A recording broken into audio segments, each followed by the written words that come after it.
Greetings and salutations everybody, welcome back to another video, my latest video here, and for those who are new, I like to make these little videos about things I enjoy, usually film but not exclusively, and lately I've been doing a lot of horror, revisiting some franchises.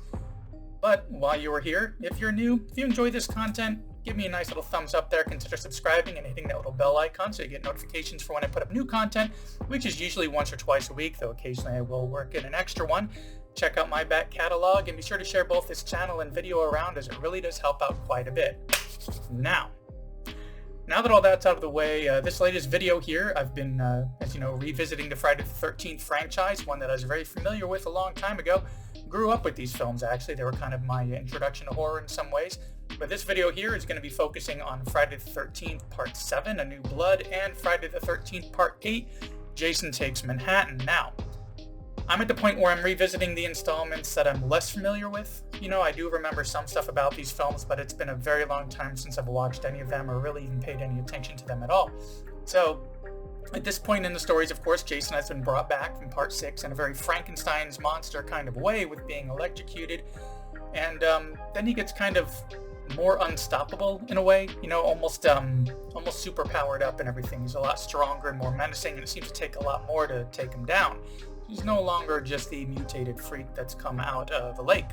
So let's start at this point with Friday the 13th Part 7, A New Blood.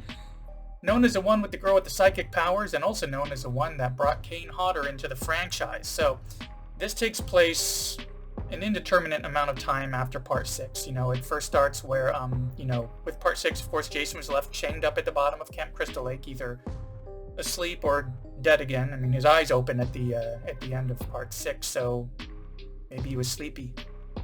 Couldn't get those chains off of his neck. But anyways, he's accidentally brought back to life. You know, this happens because a little girl who, after hearing a very abusive fight taking place between her parents, she kind of rows out onto Crystal Lake to get away from their cabin. Her father comes out, and she, through being upset, uses this psychic power to accidentally destroy the dock that he's on, killing him. So years later, she's back in the area there at Crystal Lake with her mother and her doctor, kind of trying to help her deal with her past trauma with the situation while also investigating what this psychic power is and how she can learn how to control it. But she's a little bit depressed, and she decides to go out onto the dock. She's thinking of her father and accidentally brings Jason back to life somehow using those powers. Not entirely sure exactly. Anyways, she brings Jason back to life, and now he's on the loose, and we get the standard formula of Jason on the loose and killing people, which is fine. You know, that's what this series has been known for, and I've always really enjoyed that. But there are some issues. So, first, there are these kids next door renting a place for a surprise party. Though there aren't any issues with their acting, the roles are many. There's like 12 of them, but it's also very shallow. They don't really develop many of them that would make you really care about what happens to them, which in my terms, you know, that means it's less frightening if I don't care about any of these characters.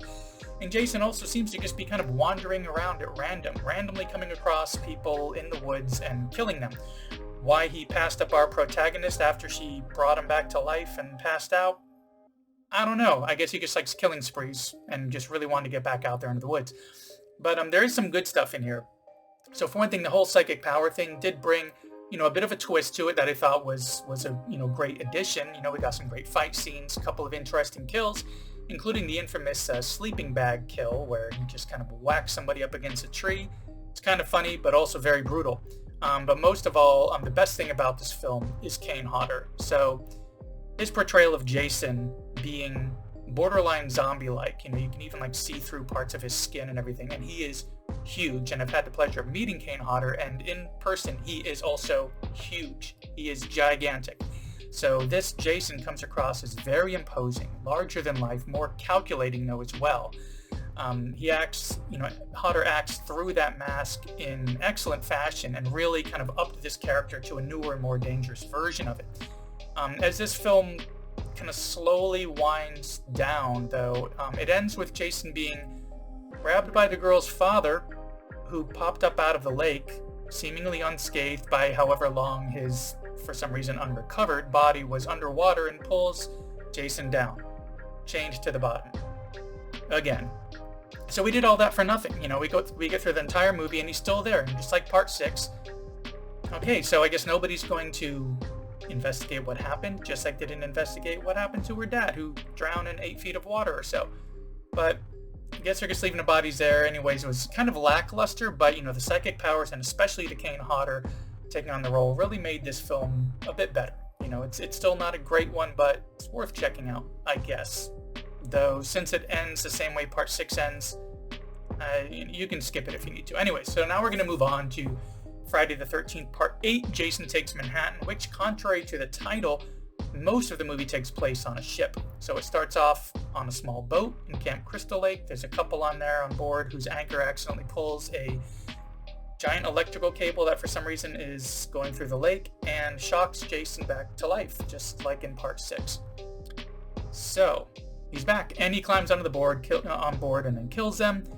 And now we kind of flash over to where there is a ship that's going to be heading to New York. It's like a senior trip of sorts. And this boat that Jason was on kind of drifts into that dock, and then he hops on this ship going to New York, going on a murder spree until only a handful of the people on the ship are actually left alive as it arrives in New York. And then once it's there, now the chase is kind of going on through the city. So this is where it really starts to lean into the comedy a bit more, because it is kind of outlandish to think this killer from the woods is now in the big city. So he's on the loose, killing everyone, the usual formula, and it's a lot of fun having a little bit of a change with that situation, changing up Camp Crystal Lake for New York City. But as with Part 7, we have Hodder as Jason in this one, and just like in Part 7, he did a great job with it. And adding also to this, they put in this connection with our final girl, where she has this fear of water, fear of drowning, and this legend of Jason and having these hallucinations that she's been dealing with. So overall, it's a pretty fun ride, but the ending is what really sticks out to me as not making much sense. So they're in the sewers, which for some reason get flooded with toxic waste, which is very corrosive. And he just kind of gets ripped apart by it. You see him kind of dissolving. And then when all that aftermath of his dissolving is done, you see what looks like a little boy version of Jason in cutoff jeans lying there in the sewer. It doesn't make any sense to me what that even means, unless it's something more supernatural. It really just, I don't understand it. And I watched the making of as well and didn't really understand why they stuck with some of those ideas or what their actual points were. They had some even crazier ideas in that. But yeah, I've been watching those making of features from this box set, after every single one of these to try to get a better understanding of what they were trying to bring across in that movie. But even with watching that, this ending never made sense to me, and watching it again, it still never made any sense to me. So anyways, for both of these, fun rides, though there are some issues here and there, and Part 7 is probably, skippable, that nothing really happened in the story. It kind of ends where it began in a way.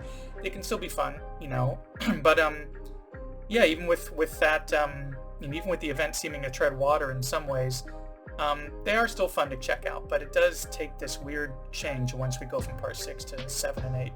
But anyways, next up in the series, of course, I'm going to try to do a video on Part 9 and 10, the two that I am by far the least familiar with. I think I've only seen each one of those maybe twice in my life, around the times that they were first released. And then after that, I'm going to move on to some more franchises. The next one will be Nightmare on Elm Street films. And then after that, we'll do the Freddy vs. Jason, and then I'm going to put up a video or two about horror remakes, which is where I'll talk about the Friday the 13th remake and the Nightmare on Elm Street remake and Fright Night and a few others that I can think to kind of work into that and so on. So be sure to subscribe, hit that little bell icon to get notifications for when I, put up that content. Thanks for sticking around to the end here, and I will see you in the next one.